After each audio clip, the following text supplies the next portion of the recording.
अस्सलाम वालेकुम नाज़रीन, इस्लामाबाद टाइम के प्रोग्राम में मैं हूं आपका मेजबान मुदस्सिर हुसैन। नाज़रीन, इस्लामाबाद टाइम के प्रोग्राम में मुल्क के सियासी इश्यूज पे तो हम बात करते हैं, लेकिन हमारे प्रोग्राम का फॉर्मेट है कि हमेशा हम कोशिश करते हैं कि इंटरनेशनल मामला पे भी गुफ्तगू करें। और कल जो है इस 16 दिसंबर होगा, आज 15 दिसंबर है, कल 16 दिसंबर होगा। और 16 दिसंबर का दिन पाकिस्तान के लिए दो लिहाज से बड़ा अहम है। एक तो जो आर्मी पब्लिक स्कूल में एक नाखुशगवार वाकया हुआ था पाकिस्तान पेशावर में, उस दिन के हवाले से भी याद किया जाता है। दूसरा 16 दिसंबर का जो दिन है वो सकूत ढाका के हवाले से भी याद किया जाता है। तो आज हम बांग्लादेश और पाकिस्तान के क्योंकि ताल्लुकात एक नई रुख तैयार कर चुके हैं, बड़े अच्छे ताल्लुकात हो चुके हैं, एक नई लहर शुरू हो चुकी है। ये ताल्लुकात दोनों ममालिक की अवाम की ख्वाहिश थी कि ये ताल्लुकात इसी तरह रहे, क्योंकि बांग्लादेश 1971 से पहले पाकिस्तान का ये हिस्सा था और हम दोनों एक भाई हैं। जैसे कि मौलाना फजल रहमान भी अभी कुछ दिन पहले बांग्लादेश के विजिट पे थे, तो उन्होंने एक बड़ी अच्छी बात कही कि दो भाई अगर एक घर में बंटवारा कर लेते हैं तो वो भाई ही रहते हैं, अलग नहीं होते। तो बांग्लादेश के साथ भी हमारे पाकिस्तान के इस तरह के ताल्लुकात हैं। आज इसी हवाले से हम गुफ्तगू भी करेंगे, इंटरनेशनल मामला पे बात करेंगे। तो आज हमारे साथ जी शख्सियत मौजूद है, बड़ी अहम शख्सियतें बांग्लादेश से हैं। जनाब मेजर जनरल रिटायर्ड फजल रहमान साहब हमारे साथ मौजूद हैं। आप बांग्लादेश जो आर्मी है उसके डीजी रहे, फिर जो उसके जो बॉर्डर सिक्योरिटी फोर्सेस है उनके डायरेक्टर जनरल भी रहे, और अभी रिसेंटली एक कमीशन भी बना था 2009 के हवाले से, उस कमीशन के चेयरमैन भी रहे। और इंटरनेशनल मामला के साथ साथ दिफाई मामला में बड़ी गहरी नजर रखते हैं। तो फजल रहमान साहब, आपका बहुत शुक्रिया, आपने हमारे टीवी चैनल मेरान टीवी को अपना कीमती वक्त दिया और हम आपके बेहद मशहूर है।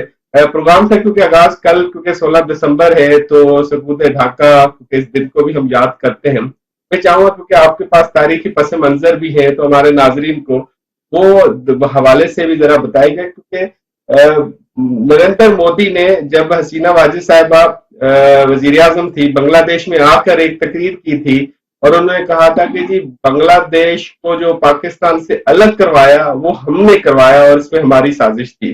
तो कितना हाथ था भारत का इस चीज में?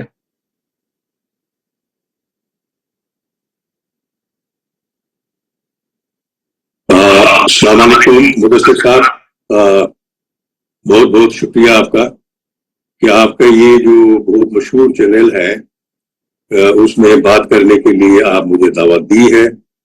ये मेरे लिए बहुत अच्छी बात है। बात से पहले मैं आपको एक खुशखबरी देना चाहता हूँ। वो ये है कि 96 और 97 सेशन में मैं पाकिस्तान गया और पाकिस्तान की इस्लामाबाद में जो नेशनल डिफेंस यूनिवर्सिटी है अभी, वहां से ग्रेजुएशन किया, एनडीसी किया पाकिस्तान में। अच्छा। और मैंने और मेरी पूरा फैमिली ने 1 साल वहां ठहरा और सबके साथ हम बहुत अच्छी खेल बहलाया और सबके साथ हमने वो हमारा टाइम पास किया। देखिए, हम 1947 में भारत से अलग हुआ। उसके बाद तो 24 साल एक ही साथ। उस वक्त तो मेरे उम्र जो था वो भी कई 20 साल का होगा। फिर तो जो होना था हादसा तो हो गया। उसके बाद ईस्ट पाकिस्तान से बांग्लादेश हो गया और वेस्ट पाकिस्तान से पाकिस्तान हो गया। लेकिन हमारे अवाम जो था, अवाम जो पब्लिक है, हम समझते हैं कि दोनों मुल्क मुसलमान का है। पाकिस्तान में भी मुसलमान मेजोरिटी है, बांग्लादेश में मुसलमान मेजोरिटी है। और हम चाहते हैं कि हमारे दोनों मुल्क हाथ पकड़कर सामने चले और इक्तिसादी, माली और दूसरी जो है तजारती जो है वो उसमें हम बढ़ावा दें और दोनों मुल्क का अवाम नफा मंद हो मजीद। दोनों मुल्क का जो है वेल्थ जो है उसको यूज करके हम आगे चलें। आपको ख्याल होगा कि जनरल जियाउर रहमान साहब जब पावर में थे तो उन्होंने सार्क किया, लेकिन भारत ने साजिश किया और सार्क नहीं बचा। अभी हमारे जो चीफ एडवाइजर है डॉक्टर यूनुस साहब ने, वो सार्क को भी फिर लाइफ में लाना चाहते हैं। और इनके साथ दूसरे मुल्क, जो छोटे छोटे मुल्क हैं हमारे इधर सारे सब कॉन्टिनेंट में, वो भी एक ही साथ चलना चाहते हैं। तो मेरे ख्याल में वो भी आ जाएंगे वजूद में और हम आगे बढ़ेंगे। ये हमारा वादा है। हम चाहते हैं कि पाकिस्तान का अवाम खुश रहे और बांग्लादेश की अवाम भी खुश रहे। शुक्रिया। साहब, आपने जैसे बड़ा अच्छी बात कही कि एक अच्छे ताल्लुकात की एक नई लहर शुरू होनी चाहती है, और खासतौर पे बांग्लादेश समेत बांग्लादेश के साथ और दीगर जो ममालिक हैं, खासतौर पे जो दीगर जो पड़ोसी ममालिक हैं आपके और भारत के, वो पाकिस्तान के साथ अच्छे ताल्लुकात चाहते हैं। तो किस तरह के ताल्लुकात, क्या आपके ख्याल में बांग्लादेश समेत जो आपके पड़ोसी ममालिक हैं वो पाकिस्तान के साथ मिलकर किस तरह के ताल्लुकात को मजीद मजबूत करना चाहते हैं? और क्या इसमें भारत दोबारा रुकावट तो नहीं बनने जा रहा, कोई साजिश करके दोबारा इसमें दरार तो नहीं डाल रहा? नहीं, ये जब ये टाइम जो चलते हैं ना, वो चलते हुए टाइम में फिर हम तजर्बा हासिल करते हैं। माजी में जो हमने देखा कि भारत ने साजिश की और दीगर मुल्क जो है, छोटे छोटे मुल्क हैं, वो सामने बढ़ने के लिए और एक दूसरे के इक़्तिसादी हालत को लेकर सामने बढ़ना चाहते थे, उसमें वो रुकावट डाला। तो अभी हमने तजुर्बा हासिल की है और हम ये जानते हैं कि कहीं कहीं ये कैसे भी इसको सबसे बड़ा ले जाए, तो वो उसकी नजरिया से हम देखेंगे तो मेरे ख्याल में वजूद में आना कोई ऐसा कोई दिक्कत की बात नहीं है। ये आएगा इंशाल्लाह आएगा। जैसे साहब, ये भी बताइएगा कि मुजीबुर रहमान साहब ने ही बुनियाद डाली, उस वक्त अलग हुए, फिर कुछ सालों के बाद 1975 में फिर उनका भी कत्ल हो गया और ये सूरत हाल हमने देखी। आपके ख्याल में क्या बांग्लादेश की आवाम ने वो पसंद नहीं किया था, वो अलहदगी को या उस तहरीक को, जो मुजीबुर रहमान साहब 4 सालों के बाद ही मंतकी अंजाम तक पहुंच गए? क्या वजूहात हो सकती हैं? क्या वो हाथों में खेल गए थे भारत के, जो फिर बाद में उनने भारत ने ही उसको इस तरह के तरीके से मरवा दिया? क्या मामला हैं? नहीं, वो जो हादसा हुई थी 1975 में, वो मामला कोर्ट में गया और जो लोग उसमें मुलविस थे, ताउन था उनके साथ उनका कोर्ट का जो फैसला है वो फैसला तो हो गया। आप भी जानते हैं कि क्या फैसला हुआ। मुजीबुर साहब ने जो किया वो तो किया, वो हम बदल नहीं सकते, लेकिन आप देखें कि 1974 में जब OIC का कॉन्फ्रेंस हुआ पाकिस्तान में, मुजीबुर साहब ने किया, भारत का तोक़ा नहीं किया। भारत नहीं चाहते थे कि मुजीबुर साहब पाकिस्तान में जाए और OIC में शामिल हो। भुट्टो साहब ने भी बांग्लादेश में आया और बहुत जोर से खरोश से उनका खैर मकदम किया गया। तो ये देखने की बात है कि हम क्या चाहते हैं मुस्तकबिल में, जो हम दोनों मुल्क साथ ही साथ चलना चाहते हैं। आप कहना चाह रहे हैं कि माजी को भूल के अब मुस्तकबिल का सोचना चाहिए? सही बात। ब्रेक लेते आपकी बात कभी कभी सुनाई नहीं देते। अच्छा, ठीक, मैं कोशिश करता हूँ और बेहतर कर। जैसे ब्रेक लेते हैं, ब्रेक के बाद फिर दोबारा हाजिर होते हैं और कंटिन्यू करेंगे इसी गुफ्तगू को। नाज़रीन, वक्त हुआ है ब्रेक का, ब्रेक लेते हैं, ब्रेक के बाद दोबारा हाजिर।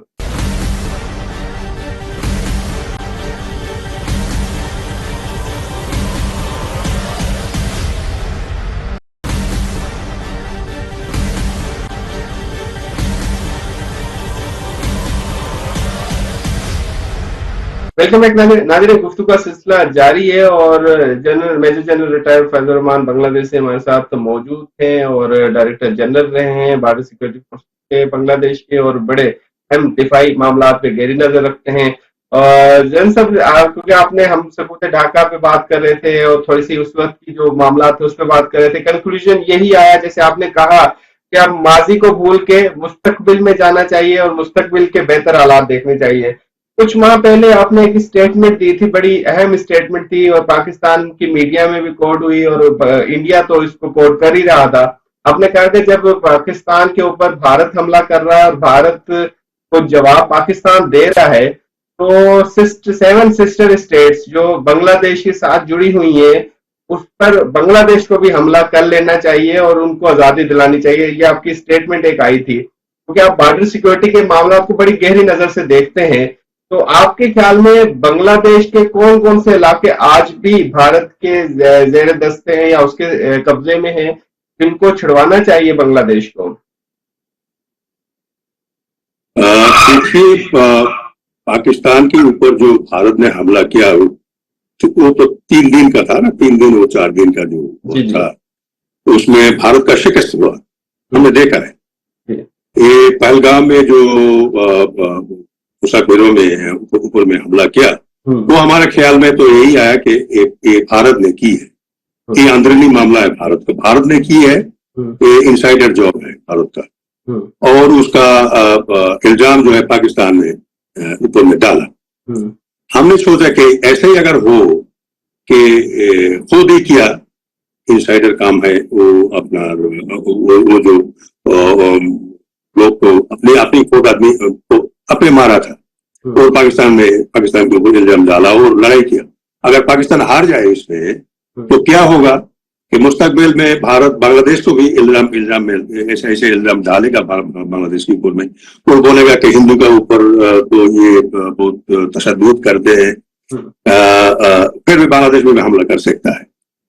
तो मैंने ये स्ट्रेटेजिक गेम प्ले किया इसलिए कि मुस्तकबिल में अगर ऐसा ही हो बांग्लादेश के ऊपर, ताकि पाकिस्तान और चाइना बांग्लादेश के साथ खड़ा हो जाए दीवार बन के, जैसा कि जो पहाड़ खड़े होते हैं, क्या उसमें हम कामयाब रहे कि पाकिस्तान और चाइना दोनों मुल्क इसकी लिए बहुत पॉजिटिव जो एक्सप्रेशन है, ऐसा ही हुआ।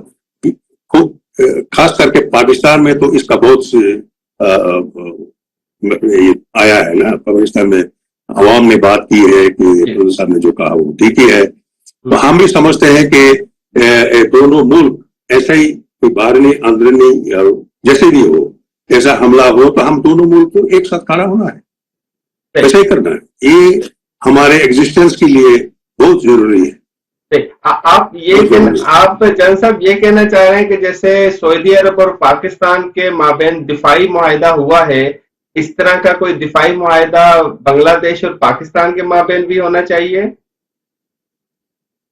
हम तो चाहते हैं कि दीगर मुल्क जो है इधर ये सब कॉन्टिनेंट में सबके साथ होना चाहिए, पाकिस्तान के भी साथ होना चाहिए। मैंने एक्स में लिखा है कि पाकिस्तान को बहुत बड़े पैमाने से फंडिंग करना है कि पाकिस्तान न्यूक्लियर वेपन को प्रोड्यूस करे सारे मुस्लिम कंट्री के लिए, ओआईसी के लिए।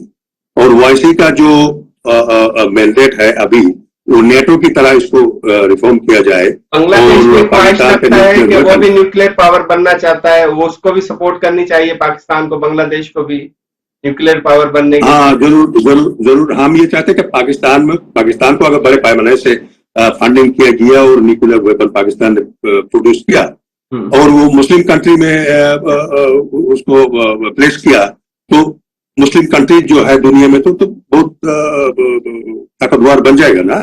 तो ये हम चाहते हैं कि कोई अंदरूनी हमला से हमारा जो इक्तिसादी और माली जो है इसका कोई नुकसान ना हो, और हम हमारे आजादी जो है उसको हम महफूज रख सकते हैं।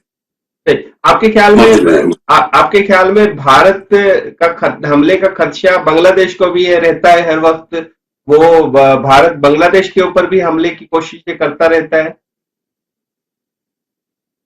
वो तो 2001 साल में रोमारी में हुआ था, जिसमें भारत की फौज ने बांग्लादेश की कोई इलाका अपने कब्जे में लेने के लिए भारत को उसका मुसल्लह अफवाज जो है वो बांग्लादेश के अंदर में आया था। और उस वक्त मैं डायरेक्टर जनरल था पीडीआर का, बॉर्डर सिक्योरिटी फोर्स जो है बांग्लादेश राइफल्स का, और भारत ने शिकस्त खाकर वापस किया। और उसकी जो एक्शन है वो पिलखाना में हुआ जो आपने जिक्र किया। तो ऐसे ही हो सकता है, क्यों नहीं। और पीलखाना में उस वक्त जो हमारे chief of army staff general मईन, उन्होंने कहा कि अगर हम पाकिस्तान पीलखाना में इसको कंट्रोल करने के लिए आर्मी एक्टिविटीज करता तो भारत ने बांग्लादेश में आकर कब्जा कर लेता और वापस नहीं जाता। तो ये तो खुद ही उसका जो सबूत दे चुके हैं। सो हम ये समझते हैं कि हो सकता है, ये पाकिस्तान में हो सकता है, बांग्लादेश में भी हो सकता है। और सिक्किम के तो 1975 में वो तो कब्जा कर लिया। आप जानते हैं हिस्ट्री जो है इस सब कॉन्टिनेंट का, वो हम उसके बारे में हम अवेयर है, हम जानते हैं। मैं थोड़ी सी जानना चाहता हूँ जनरल साहब, आपके जरिए अपने नाजरीन के लिए मालूमात के, आपने 7 सिस्टर्स की बात की, स्टेट्स जो है भारत के पास, उसका अभी कब्जा भारत के पास है। वो बांग्लादेश की स्टेट्स हैं, माजी की तारीखी पस मंजर में वो बांग्लादेश का ही हिस्सा है, वो वापस बांग्लादेश को चाहिए।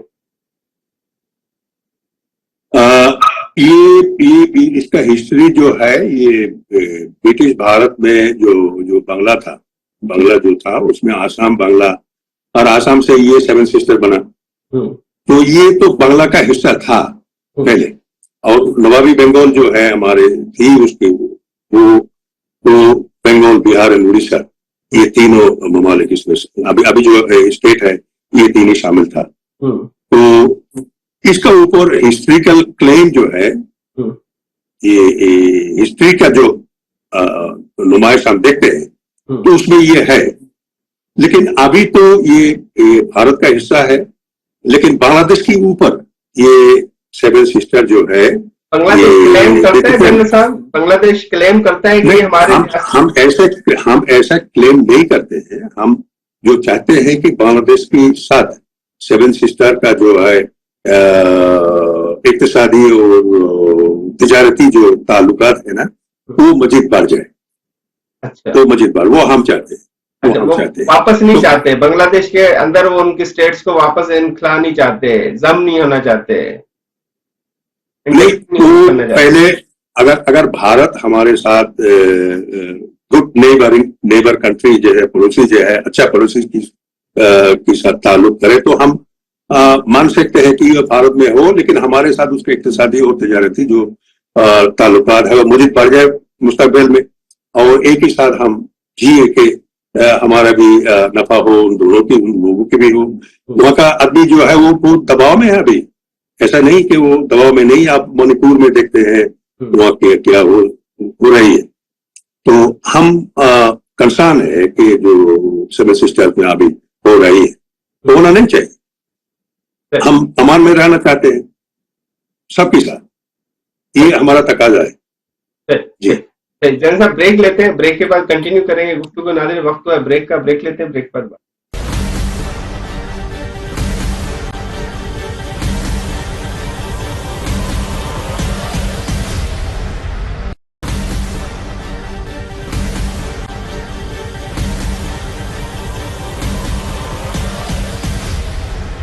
वेलकम बैक नाज़रीन, गुफ्तगू का सिलसिला जारी है जी। हमारे साथ बड़ी अहम शख्सियत मौजूद है, बांग्लादेश से हैं मेजर जनरल रिटायर्ड फजल रहमान साहब, और आप बॉर्डर सिक्योरिटी के डायरेक्टर जनरल रहे हैं माजी में, और बड़े अहम दिफाई तजियाकार भी हैं, और इंटरनेशनल मामलात में भी जी गुफ्तगू कर रहे थे। पाकिस्तान और बांग्लादेश के ताल्लुकात के हवाले से भी बात कर रहे हैं।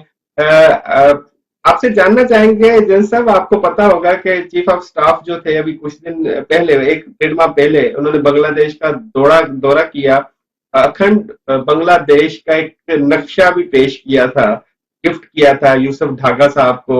तस्वीर भी एक शाया हुई थी जिसमें बड़ा एतराज हुआ था, भारतीय मीडिया ने बड़े अजीबोगरीब तरीके से उसको पेश किया कि भाई अखंड बांग्लादेश क्या है। तो उस तस्वीर की क्या कहानी है, जरा वो बताइएगा प्लीज।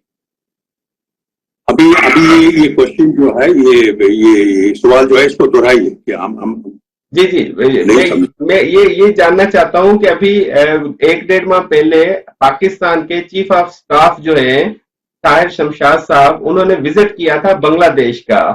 तो एक तस्वीर उन्होंने गिफ्ट की थी यूसुफ ढाका साहब, जो वजीर आजम है इस वक्त बांग्लादेश के, उसमें अखंड बांग्लादेश का नाम लिखा हुआ था। वो तस्वीर जब पेश की गई थी तो इंडियन मीडिया ने उसको नेगेटिवली लिया और बड़ा उस पर शोर शराबा किया। उस अखंड बांग्लादेश की तस्वीर के पीछे क्या मामला था? नहीं, ये तो बांग्लादेश की तरफ से नहीं हुआ। ये तो बांग्लादेश की से तरफ ये नहीं हुआ। और इसके बारे में मेरा इल्म जो है कम है, इसलिए कि मैं तो कमीशन में था ना। जी तो कमीशन में मैं इतने ऐसे ही मसरूफ था कि इसके बारे में मुझे सोचने का कोई वक्त नहीं मिला, इसलिए मैं इसमें कमेंट नहीं कर सकता हूँ। जैन साहब, ये आपसे जरूर जानना चाहेंगे कि अब आपके ख्याल में, क्योंकि एक नेटो फोर्स बनी है मगरिबी मुमालिक की, वो नेटो फोर्स है मगरिब के इश्यूज के लिए खड़ी हो जाती है।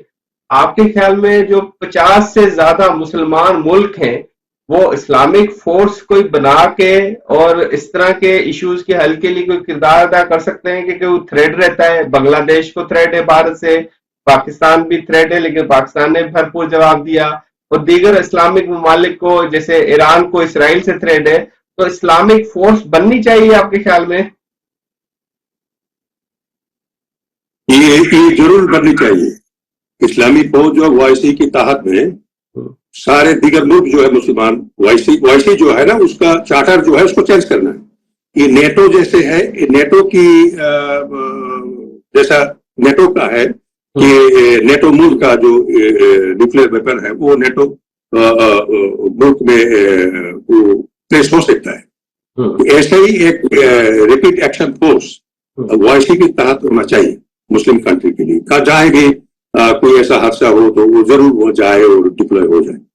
सो इसका नफा जो होगा कि मुस्लिम मुल्क जो है वाईसी की तहत में वो महफूज हो जाएंगे और हमारे जो इंडिपेंडेंस है वो भी महफूज हो जाएगा। ये होना चाहिए। मैं बहुत बार ये लिखा है एक्स में कि ये होना चाहिए और पाकिस्तान को बड़े पैमाने से हेल्प करना चाहिए इक़्तिसादी तौर पर कि पाकिस्तान न्यूक्लियर वेपन प्रोड्यूस करे और सारे मुस्लिम मुल्क में ये प्लेस हो जाए, सारे मुस्लिम मुल्क ये महफूज हो जाए। ये हम चाहते हैं, अच्छा ये होना चाहिए। जन साहब, ये बताइएगा कि क्योंकि अब एक दिफाई ताल्लुकात का एक सिलसिला शुरू हो चुका है बांग्लादेश के साथ पाकिस्तान का, और आना जाना भी है, और इस वक्त हम देखते हैं मुलाकातों के सिलसिले भी शुरू हो चुके हैं। तो कोई ऐसा आपके, क्योंकि आप दिफाई मामला को बड़ी गहरी नजर से देखते हैं, माजी में चले जो कुछ हुआ, अभी हम एक दिफाई पॉइंट ऑफ व्यू से एक यकजा तौर पे कोई फोर्स बना के, या हम अब मिलकर तमाम उन दुश्मन अनासर का मुकाबला कर सकते हैं बांग्लादेश और पाकिस्तान? क्योंकि माजी में तो वो एक ही मुल्क था ना, आज अलग अलग हैं, लेकिन मिलकर कुछ कर सकते हैं। वो तो शुरुआत तो होना चाहिए। हम जैसे सुना है कि पाकिस्तान का JF-17 जो है वो पाकिस्तान बांग्लादेश चाहता है, खरीद करना चाहता है। पाकिस्तान की असला जो है वो हमारा मुसल्लह फौज के लिए हम खरीद करना चाहते हैं। तो ये शुरुआत तो होना चाहिए। और अभी तो ड्रोन टेक्नोलॉजी जो है हम टर्की से खरीद लेने का जो MOU है वो भी साइन किया है। और मैंने जो सुना है कि टर्की ने भी यहाँ फैक्ट्री स्टैब्लिश करेगा बांग्लादेश में वो प्रोड्यूस करने का। तो ऐसा ताल्लुक तो पाकिस्तान के साथ हमारा हो सकता है। हम दोनों मुल्क एक ही साथ था पहले माजी में। तो ये बड़े पैमाने में होना चाहिए, मुझे तौर पर होना चाहिए। और हमारे टेक्नोलॉजी जो है, ये एक्सचेंज टेक्नोलॉजी एक्सचेंज जो है वो भी होना चाहिए। हम चाहते हैं ये होना चाहिए। जन साहब, पाकिस्तान के एक सियासी पार्टी के सरबराह मौलाना फजल रहमान साहब बांग्लादेश तशरीफ लाए और उन्होंने एक बड़े जलसे से खिताब किया, जिसमें इतनी बड़ी तादाद में बांग्लादेश की आवाम ने उनका इस्तकबाल किया। क्या हर पाकिस्तान के हर सियासतदान का बांग्लादेश की आवाम इसी तरह इस्तकबाल करेगी मुस्तकबिल में? हाँ, ये बात तो बहुत सही है। पाकिस्तान के बारे में हम जानना चाहते हैं, मजीद जानना चाहते हैं। हमारा जैन जी जो है वो भी जानना चाहते हैं कि पाकिस्तान में असली हुआ क्या। माजी में तो पाकिस्तान के बारे में बहुत सारे बात किया गया था जो सही नहीं था, हिस्ट्री को पलट दिया गया था। अभी ऐसा ही होना चाहिए कि पाकिस्तान में जो बांग्लादेश की मुखालफत जो करते हैं उनको भी सुधरना चाहिए और बांग्लादेश की जो है वो भी सुधार कर, दोनों भाई भाई हम इंडिपेंडेंट है। आप भी पाकिस्तान का इंडिपेंडेंट, पाकिस्तान भी इंडिपेंडेंट है, खुद मुख्तार है। ये तो एक्सचेंज नहीं कर सकते हैं, लेकिन हम अपने इक्तिसादी और तिजारती जो हालत है मजीद बढ़ा सकते हैं। ये दोनों मुल्क का टेक्नोलॉजी जो है उसका एक्सचेंजेस होना चाहिए, हमारा मुसल्ह फौज जो है उसमें एक्सचेंजेस होना चाहिए। हम तो कतार में अपने फौज भेजा ना, अच्छा। अभी गया था कतार में, कतार की फौज में शामिल होने के लिए। हमारे फौज में जैसे पाकिस्तान की फौज सऊदी अरब में है और दूसरा मिडिल ईस्ट कंट्रीज में है, ऐसा एक्सचेंज हो सकता है, कोई नहीं। ये तो हमारे अपने नफा के लिए है, ये हम चाहते हैं, ये होना चाहिए। सही सही, क्योंकि ये सवाल मैं इसलिए मालूम करना चाह रहा हूँ क्योंकि आप बांग्लादेश में मौजूद भी हैं, दिफाई मामलात के साथ साथ सियासी सूरत हाल के ऊपर भी नजर रखते हैं। मौलाना फजल रहमान साहब बांग्लादेश लाए, उन्होंने अवाम ने बड़ा उसके खास तौर पे उसको बड़ा अप्रिशिएट किया। मैं इसलिए जानना चाहता हूँ, शहबाज शरीफ साहब अगर बांग्लादेश आए और इस तरह इज्तिमा से खिताब करें तो इस तरह का एक क्राउड मौजूद होगा उनके इस्तकबाल के लिए भी। हाँ, फजल रहमान साहब, मौलाना साहब तो बहुत अहम पॉलिटिशियन है पाकिस्तान में। और बहुत मजे की बात ये है, मेरे नाम भी फजल रहमान बिल्कुल, दो लोग हम नाम है। है। हाँ, दोनों एक ही नाम, तो क्यों नहीं हम फ्रेंड तो बन सकते हैं ना। हाँ। ये वैसे तो हो सकता वैसे बांग्लादेश की अवाम को पाकिस्तान में कौन पसंद है सियासी रहनुमाओं में? हाँ हाँ, बहुत पसंद है। हमारे जैन जी जो है, हमारे मेरे खुद बेटी है ना, वो पाकिस्तान में थे, वो वापस आए मेरे साथ एलडीसी की बात, अभी पाकिस्तान का जिक्र करते हैं। मेरे बहुत फ्रेंड है पाकिस्तान में, पाकिस्तान के मेरे रिश्तेदार है इस्लामाबाद में। ऐसे तो हम चाहते हैं कि पाकिस्तान से हमारा ताउन बढ़ जाए और हम दोनों दोनों मुल्क सामने बढ़े। ऐसा ही तो होना चाहिए। दिक्कत मुल्क जो है इस सब कॉन्टिनेंट में सबके साथ होना चाहिए, ये हम चाहते हैं। जैन साहब, बहुत बहुत शुक्रिया, आपने अपना कीमती वक्त दिया मेहरान टीवी को और बड़े अहम मौजूआत पे बड़ी तफसीली तौर पे गुफ्तगू की। और खास तौर पे क्योंकि 16 दिसंबर भी आने वाला है कल, और इस हवाले से भी हमने थोड़ी सी गुफ्तगू की, माजी की कुछ मामलात पे भी बातचीत की। और आपका बहुत शुक्रिया, आपको एक बार फिर आपका बहुत शुक्रिया अदा करते हैं और आपने अपना कीमती वक्त निकाला। नाज़रीन, आज के इस प्रोग्राम में हमने गुफ्तगू की मेजर जनरल रिटायर्ड फजल रहमान साहब से, जो डायरेक्टर जनरल रहे हैं बांग्लादेश आर्मी में, और बॉर्डर फोर्सेस के हवाले से बड़ी गहरी नजर रखते सिक्योरिटी मामला पे भी उन्होंने बात की। इसके साथ में मिजबान मुदस्सिर को दीजिएगा इजाजत।